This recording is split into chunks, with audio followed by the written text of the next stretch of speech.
Welcome to this second video lecture in this series of courses relating to St. Thomas's metaphysical teaching, and the specific one related to his teaching about the one and the many.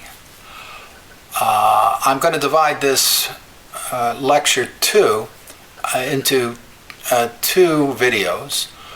This first one about 30 minutes in length, and then the second one also about 30 minutes in length. This way it'll be easier for you to download, and it will not be as lengthy a period of time to sit in one continuous session, so that, like a class on campus, after about 30 minutes or so you might take a break and come back to listen to the next lecture. Each week when I do one of these lectures, these video lectures, I will start with a review, which is what I'm going to do now, and then after the review get into today's topic, which deals with 4 implications that follow from the fact that, according to St. Thomas, philosophy starts in wonder. Last week, you might recall, I asked 13 questions. The first 5 were personal questions. They related to what you were doing in the class. Why were you here? Where did you come from? Where are you going? And they were precise questions. What did you plan to do? What did you want to get out of the class, and so on. I asked those questions not simply to get you to think about your own personal information and motivation, but because they have a direct relationship to St. Thomas's teaching about the nature of philosophy and philosophical wonder. That you cannot just organize any individuals into a group, into members of a genus, to engage in cooperative activity, unless you can unify that group in relationship to a common aim. So what I was getting you to do is to think about what is the common aim of this course, and why are you here, and what are we going to attempt to get out of it. That's why I said that each time I enter one of these classes, I'm somewhat lost, as are the students, because we have to form an organization, a cooperative group, in order to pursue a common course of studies. After asking you those questions, I then went into 4 misconceptions about this program and its design, and 4 questions that were related to misconceptions about St. Thomas's teaching. I did this for a couple of reasons. One is because of Aristotle's warning that small mistakes in the beginning lead to big mistakes down the road, and Etienne Gilson's caution, admonition that that we think the way we can, not the way we wish. And so if we're not starting out from our beginnings in the pursuit of understanding with very precise questions and a very precise focus of where we want to go, we're likely to go off on a tangent. And so I was removing misconceptions about this program because people might wonder why I'm focusing attention on this course on the one and the many and not studying being. I indicated the reason I'm doing that is because even though the St. Thomas's metaphysical teaching about being, existence, the act of existence, essay, is a unique contribution on his part to the history of metaphysics, and is his chief first principle. Nonetheless, this is a course in scientific study of his principles, philosophical study of his principles. Once again, I identify philosophy and science. I don't distinguish them. And I'll go into that more down the road as to why I hold that position.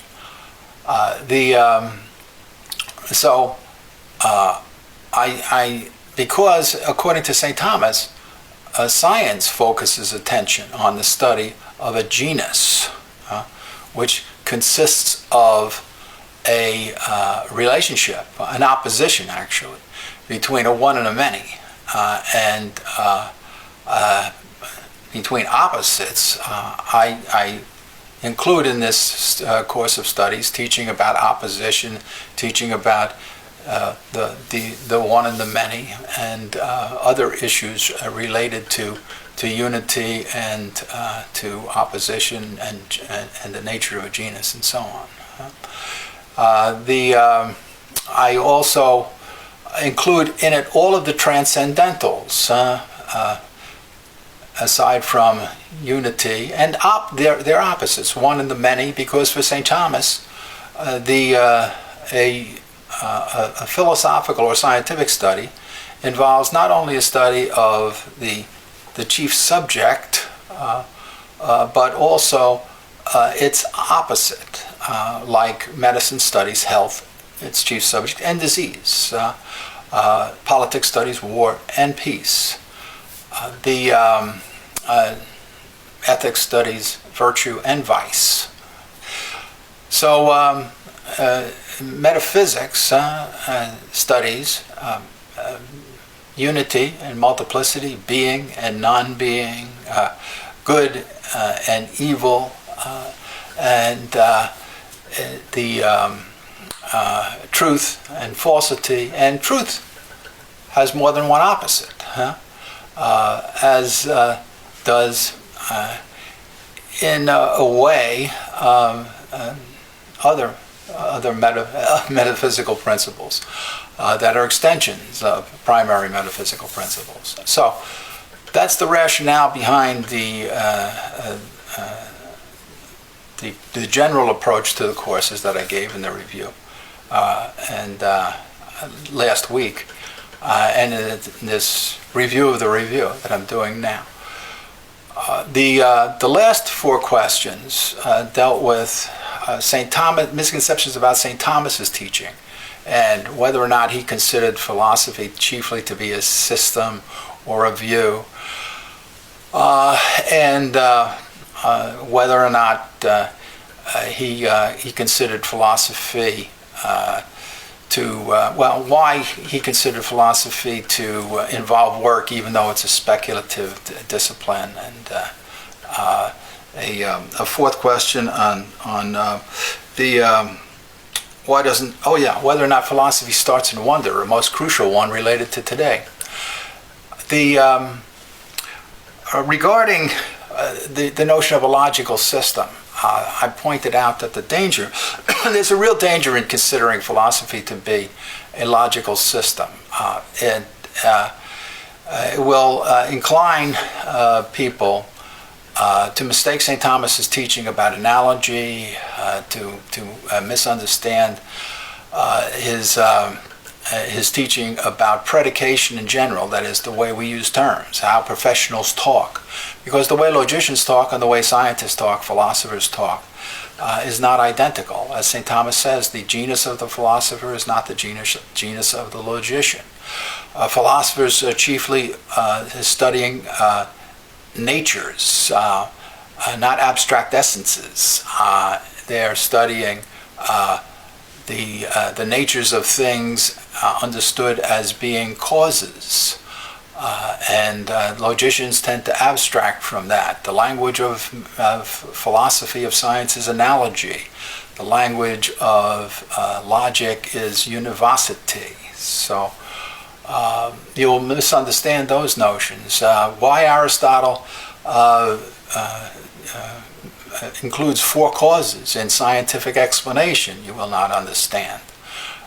You won't understand why, what Aristotle means by per se predication. That is, the kind of talk that scientists and philosophers use that involves universality and necessity, that all this is so-and-so, for example, and how that's related to a first principle. What is a first principle? Principles of logic are not identical with principles of philosophy or science. So you will become entangled in a host of problems and difficulties if you mistake philosophy for being a logical system. If you think it's a view, once again, you'll be inclined to think of it simply passively, rather than an active pursuit that is generated by sense wonder. That's very dangerous to do. And you'll be inclined to think, well, it might not necessarily involve work. Which it does, and you'll be inclined not to include practical and productive activities as properly the domain of investigation, part of the area of investigations that is proper to a philosopher and a scientist. Finally, for St. Thomas regarding wonder. This is a very complicated teaching, and it's crucial to understand this because if you think of it as a system, well, you might think that philosophy can start anywhere, that it's not chiefly a habit of mind, for example, that it does not involve in some way emotional conditions or condition of the will, but in actuality, emotional conditions and conditions of the will as well as the intellect, are all involved in philosophical principles. So what I'm going to do now for the rest of this class is talk about four implications that follow from the fact that philosophy begins in sense wonder. And I'm not going to consider all four in this class. I'm only going to consider in this lecture for this second video, the first lecture. I'm simply going to consider two. The first is that not everyone is a philosopher. If philosophy starts in sense wonder, then the fact that a lot of people are not going to wonder about what goes on about them is going to cause problems for them becoming a philosopher. If anybody has taken a course in physics, ancient physics in philosophy, the ancient physicists, you will very often be told that philosophy begins with the ancient Greeks with the problem of the one and the many, and then it branched off into other interests, and finally achieves a study of logic, which is more or less what philosophy involves. The philosophers came up with an understanding of the principles of logic, and this is what gave birth to philosophy. But that's historically false, for many reasons.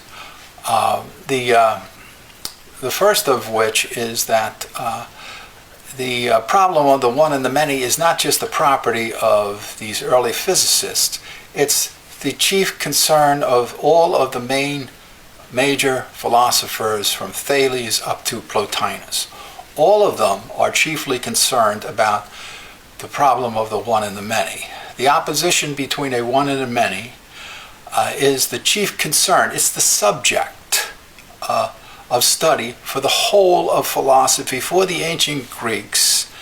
And since they were the ones that discovered philosophy, for all time, strictly speaking, unless you're going to equivocate. Philosophy does not begin anywhere else. Science does not begin anywhere else than with this principle of sense wonder. If a person is not inclined to wonder about causes, things that are going on in the world around them, and doesn't have an interest in investigating causes, that person is not going to be inclined to be a philosopher. It also means that philosophy could not have started anywhere else than with the ancient Greeks.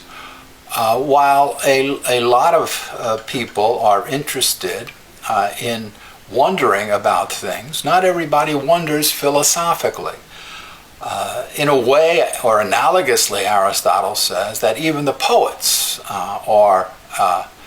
the ancient poets, the mythologists, are philosophers because, to some extent, they wonder about causes. But the maturely developed understanding of what philosophy is starts with the ancient Greeks, and they develop a specific method for doing this. So, while mythologically speaking, not only the ancient Greeks, but you find other cultures that are engaged in this interest, is true, they don't develop areas of study that eventually lead to the study of the universe, the world around us, the way the philosophers, these early scientists did. That's why Aristotle tells us that the liberal arts started in Egypt, but not philosophy. But the liberal arts were kind of handmaidens to philosophy and required leisure. Not everybody has the leisure time to engage in philosophical speculation. Nor is everybody motivated to do it because beginning in sense wonder, philosophy starts with some sort of fear that is generated in a person.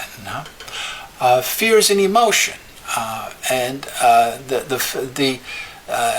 Some people contradict themselves, for example, and they're not concerned about it at all. It doesn't bother them. Especially if they think contradiction is, that the principle of non-contradiction is something not to be concerned about because it's simply a logical principle.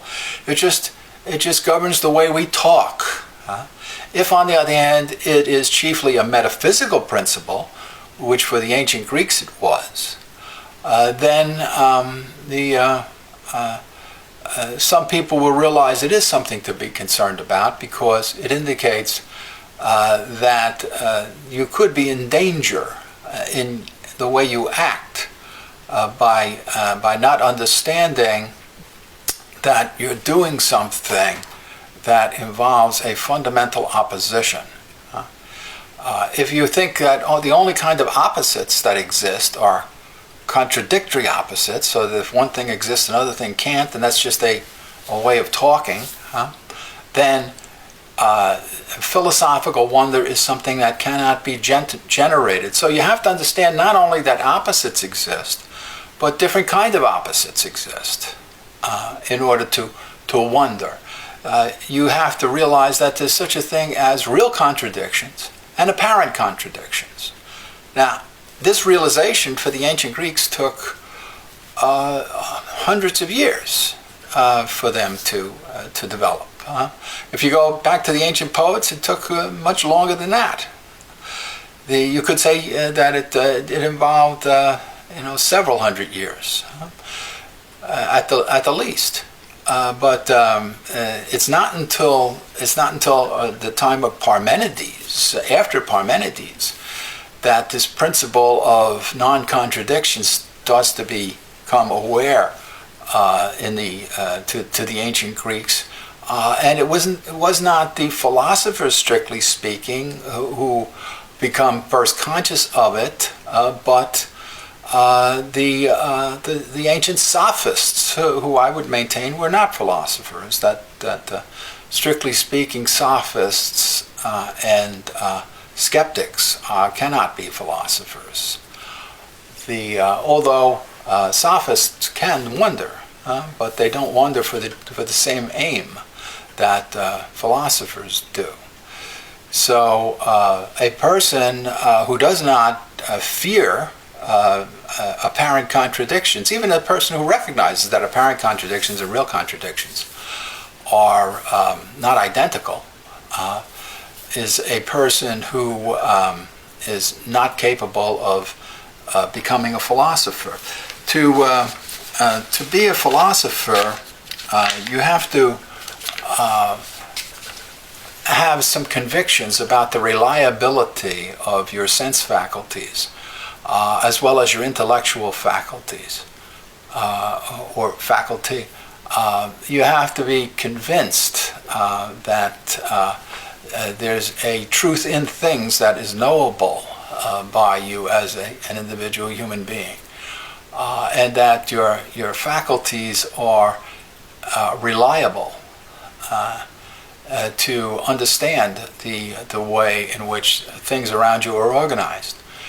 If you don't have that conviction, if you're a total skeptic, there's no way that you can become a philosopher.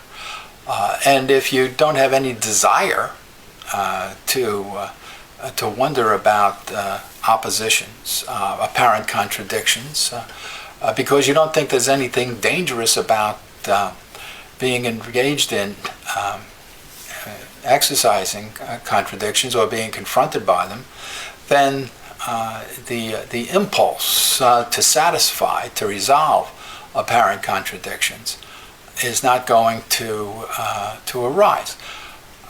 This realization that philosophy begins in sense wonder and with the apparent contradictions was so great that Aristotle goes out of his way to indicate how all of the people before him had considered opposites, had recognized that philosophy studies opposites, but they had not realized the importance of the notion of substance and resolving the problem of opposites. They thought that heat was, for example, the cause of cold, and cold the cause of heat in some way. But they didn't distinguish between what Aristotle will finally understand to be contrary opposites and contradictory opposites. And the realization that Aristotle comes across with of contradictory and contrary opposites and their difference is not identical to the contradictory opposition of the logician or the contrary opposition of the logician, because that involves ways of talking. Metaphysical contradiction and metaphysical contrariety deal with ways of existing. That if this thing exists, that one can't, is a contradictory opposite. We might call it behavioral contradiction, as it's done at times. Or that between all swans are white and no swans are white, you could have some swans are white of the logician, and that between the extremes of good and evil, there can exist a state that is neither the one nor the other. So that they're not exactly identical, but contrary opposites in some way share a common subject. And understanding what they are and how they are involved in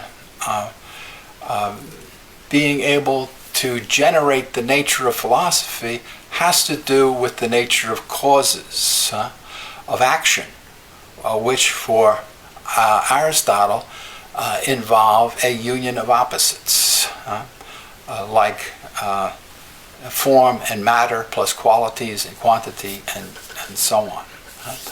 The other question I want to focus on here before breaking off is the nature of a principle,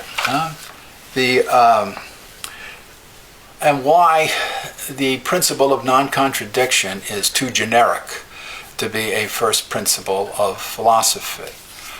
The reason I say that it's too generic to be a principle or first principle of philosophy is because the first principle of philosophy has to generate a desire to act.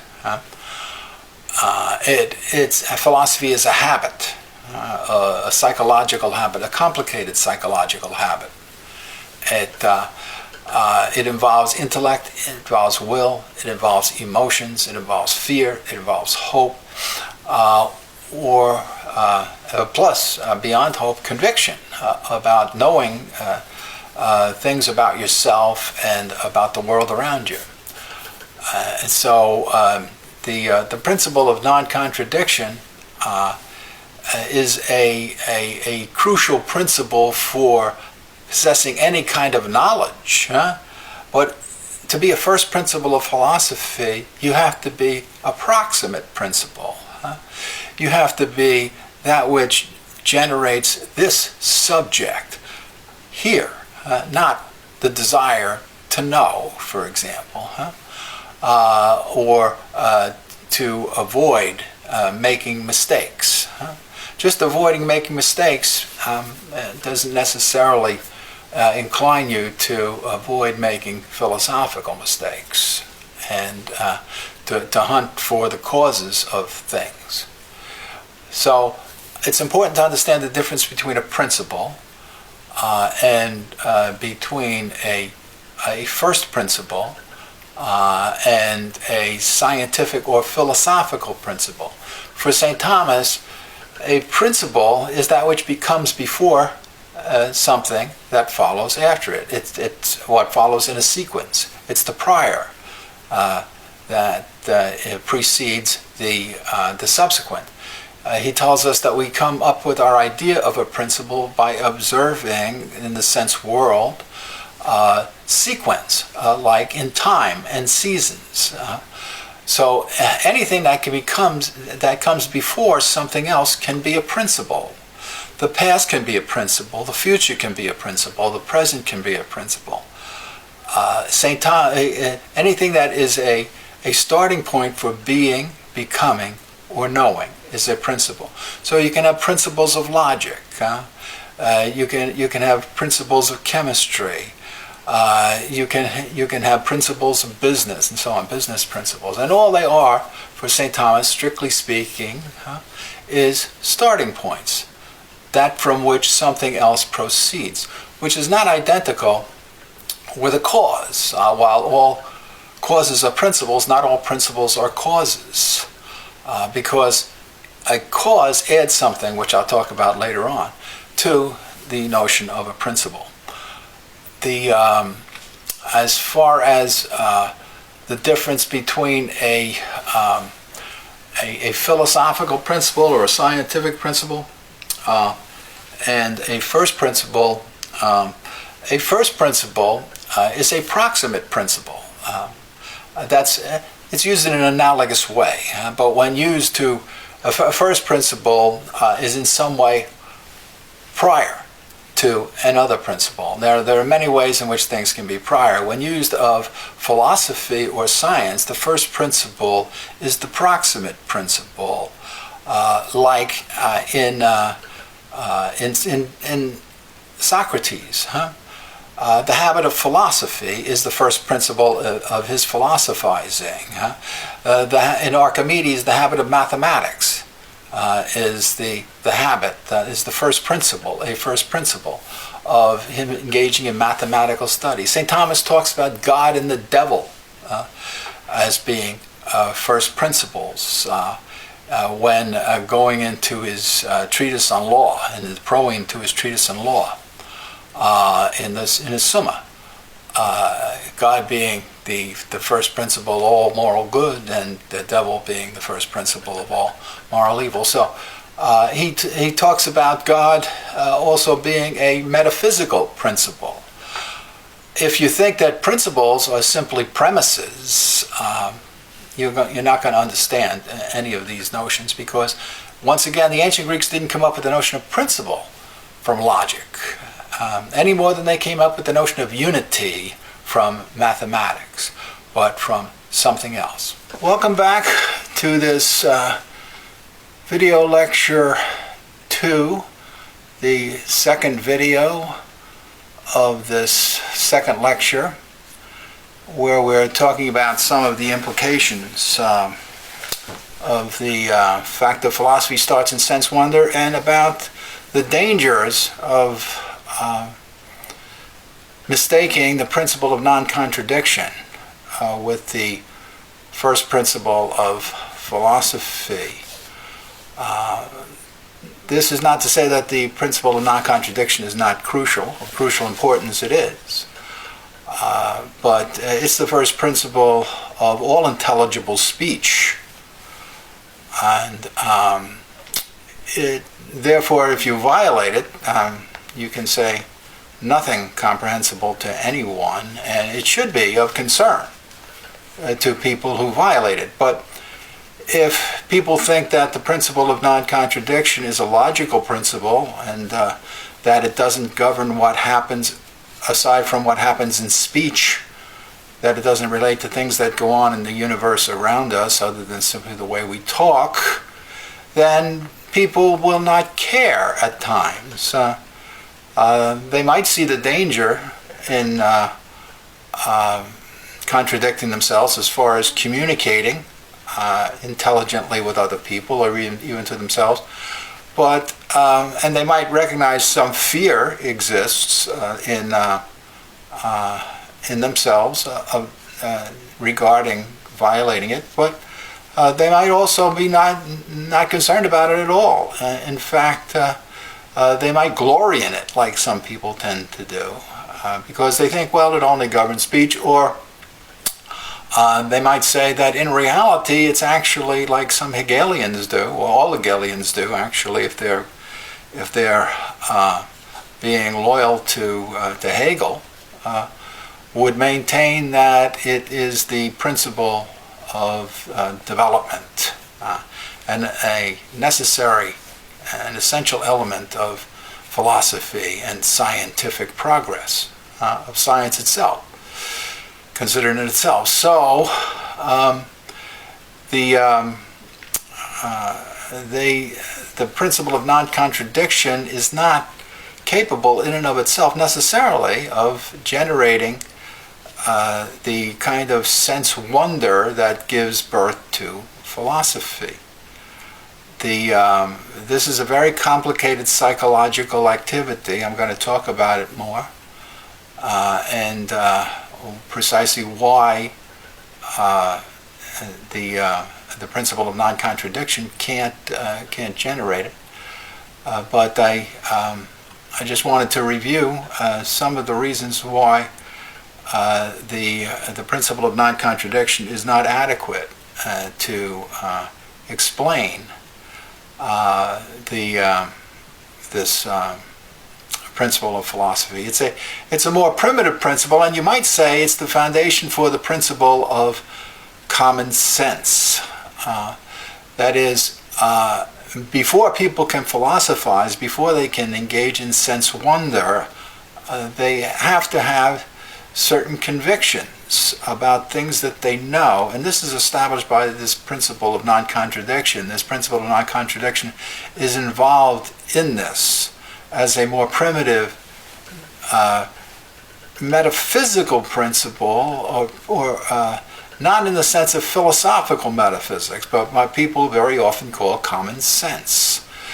That is, and I've mentioned this, that we are convinced of the reliability of our sense faculties and our intellectual faculty. We are convinced about the existence of things outside us, of what Aristotle called substances, that there are composite wholes that have principles of organization that we can come to know, what students of St. Thomas sometimes call their ontological truth, that these can be expressed through a truth in the mind, and we desire to know what these are, these principles, and we are confident that we have a conviction and a desire to pursue an understanding of these principles and to eliminate what is an apparent contradiction.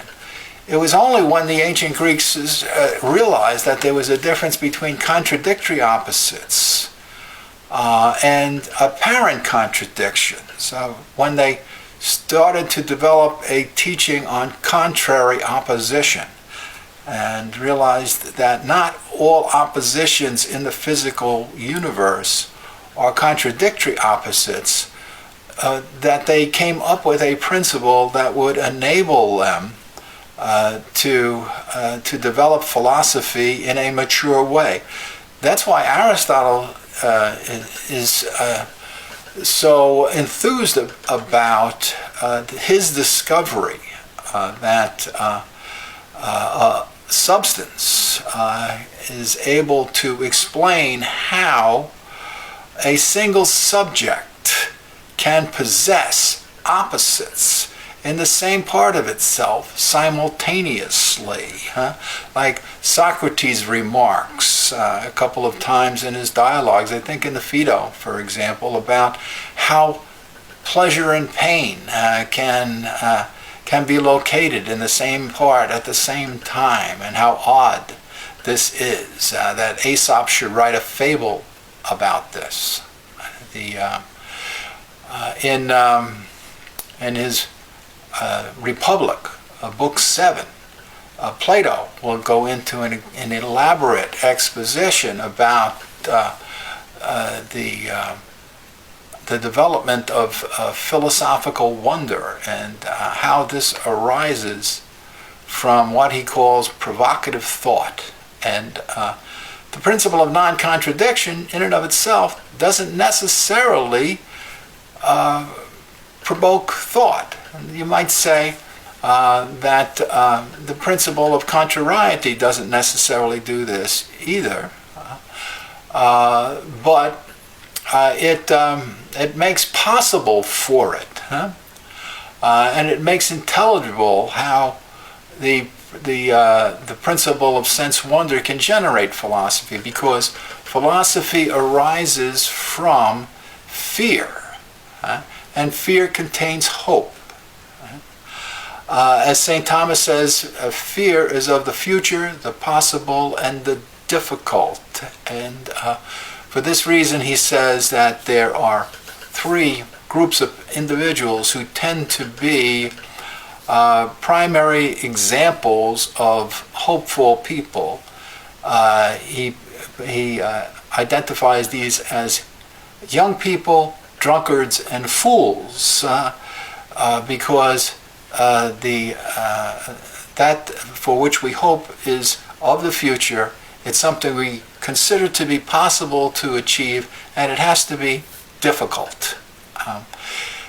The young people, he says, because they're short on experience and haven't suffered a lot of defeats, and because most of their life is in the future, tend to be more hopeful than the older people. And he remarks that this characteristic also tends to be possessed by drunkards and fools. But whatever the case is, as far as the examples go, if philosophy is rooted in hope, then it's rooted in the conviction of the reality of apparent contradictions, and that they can be overcome, that we somehow can give an explanation of why what is not a contradictory opposite can nonetheless be opposed, and the opposition can somehow be intelligibly explained, because there are things that exist around us that have parts that are organized into wholes in a very definite relationship that we can understand and that we can express to ourselves and to others, because we have reliable sense and intellectual faculties. And we realize that not being able to do so can cause us to have dangers in our life which we would like to avoid. Plato goes into an extensive amount of elaboration about how provocative thought, how apparent contradiction generates a sense of wonder in people, and indicates the dangers of young people, especially coming under the influence of the teaching of sophists when they are first beginning to develop philosophical curiosity or wonder, and how this can damage them when they start to especially engage in metaphysical subtleties, and people will turn them into skeptics.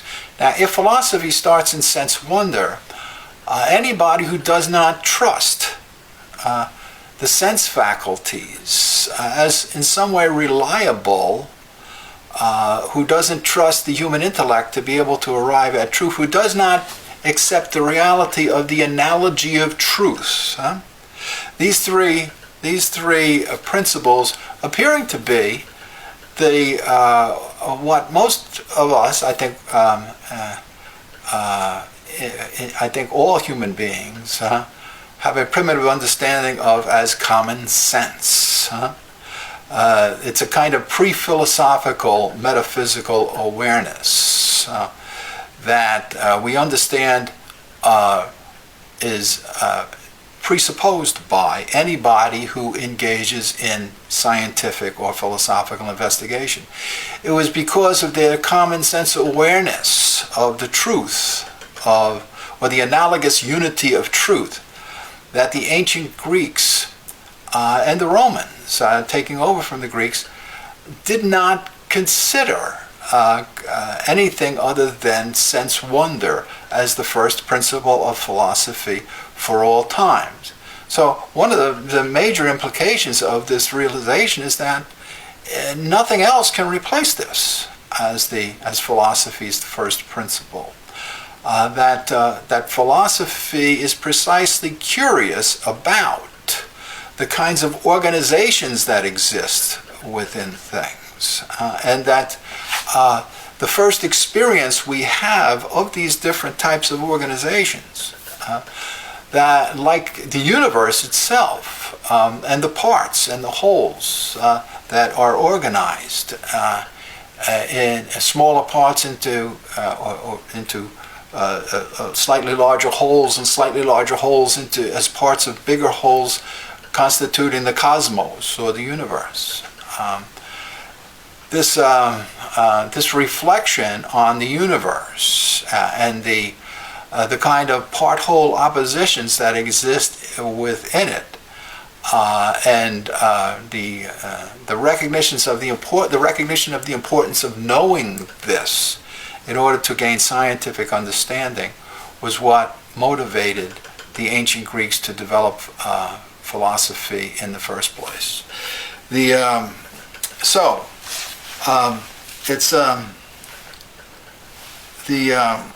No other principle can be philosophy's first principle. This first principle that we recognize to be philosophy's first principle must be something that is possible to satisfy, this desire, that is, to come up with an explanation, to know the causes for the unity, for the organization that we see around us, that things exist outside of our minds. We can know the way that they are made up, their composite wholes, their organizational beings.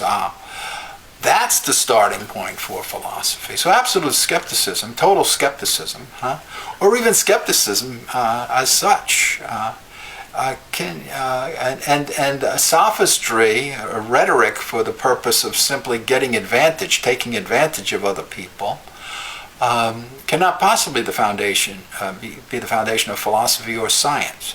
That any science that claims to be science, or philosophy that claims to be philosophy, that does not realize or recognize the existence of composite wholes existing apart from us as individual knowers, and doesn't trust our human faculties to know how these organizations exist and are able to be put together and taken apart, does not share in or participate in philosophical understanding the way the ancient Greeks comprehended it.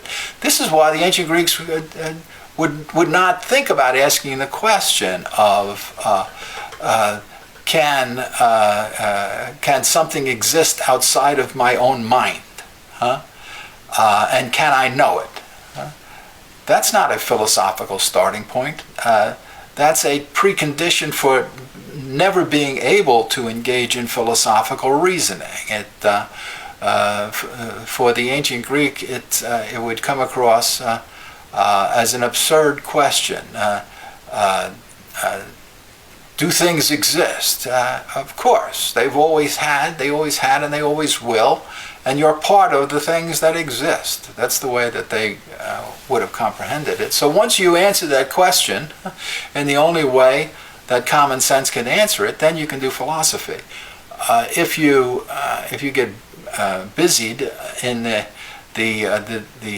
asking yourself about whether or not you have faculties that are capable of letting you know about the universe in which you live, strictly speaking, you can't do philosophy. You can't do science. You'll never be able to satisfy hope. In fact, you can't even comprehend the nature of hope, much less seek to realize it or to satisfy it. So the precise subject of philosophical wonder, as Plato indicates, is provocative thought. It's not simply anything we can think about, but it is something that we realize is presenting to our sense faculties a conflicting communication. Right? In a way, it's a semiotic experience. An experience of conflicting signs or conflicting reports. Either the same sense faculty is communicating to opposing states being possessed by a single subject. That's the realization that Aristotle came up with, that gave him his eureka moment, that the only way you could explain the coexistence of opposites unequally possessed in the same subject, or even equally possessed to some extent, like in a kind of neutral way, equally hot, equally cold, and the same part of your finger. The only way you could explain that is to the extent that you have a common subject, which is what he meant by the substance. Now, a principle is not identical with a cause, as I've said before. And a cause is a principle that leaves an impression of itself, a likeness. It generates a likeness of itself within a subject. So it not only comes before a subject, but it generates a likeness of itself. Now, the cause of philosophy is this kind of causal organization that exists in something that we first recognize as being separate from ourselves, that we seek to understand. Now, it's the characteristic of a cause to generate movement, to be a principle of movement toward a mature realization or an effect. So an essence does not do that. thinking about something simply as an essence is thinking about it simply as having an organization. But what philosophy studies is an organization that has the qualifications to generate action. It has within it, in a sense, a division of labor, and the specific parts through which an action is able to maturely to develop a single action which all of the parts are inclined to produce. That's what the ancient Greek seeks to understand. And St. Thomas understood the ancient Greeks were pursuing, especially Aristotle, in pursuing philosophy. What they were wondering about, the nature of a thing, the phusis in a thing, is that which is causing it to act. In fact, in their physics, when they first are investigating the physical universe and coming up with the idea of genus, the ancient Greeks identify everything that they identify matter with what moves, and what moves with that which is alive. So everything that moved for them was something that which was alive. Now, by the time of Aristotle, they realized that that's not the case. Aristotle's teaching has removed the animism that was initially present there, and it did so by removing the gods, in a way, from being the principles in things that caused them to move, and replaced those with a depersonalized notion of a form, being a principle of unity that is able to relate all of the parts, or relate a multitude into or a qualified multitude into members of a whole, parts of a whole, that they can only be unified in relationship to a common act. It's because they all share a common relationship to a common act that they are parts of a whole, and they can unequally possess a kind of unity that is distributed through a kind of division of labor, the division of this organizational aim throughout all of the parts, so that they can achieve a common goal or a common end.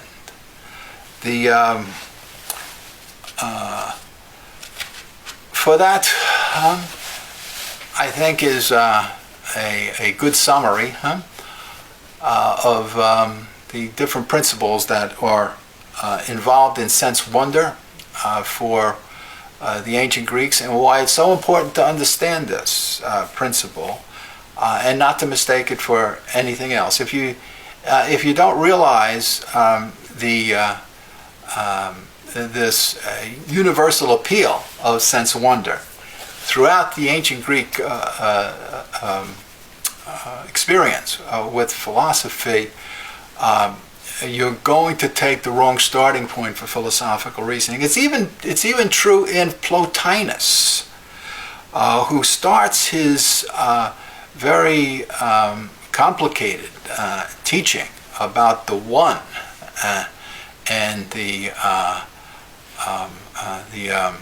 descent from the one with sense beauty as that about which we first experience wonder, so that we will arise our intellects and other faculties to the one, and then by comprehending the unity in things and through their beauty, we will wonder about them. So in a way, from the very beginning in ancient Greek thought, this experience of unity in things that is somehow comprehended in opposition and through experience of before and after sequentialization is actually an experience of sense beauty and the wonder about it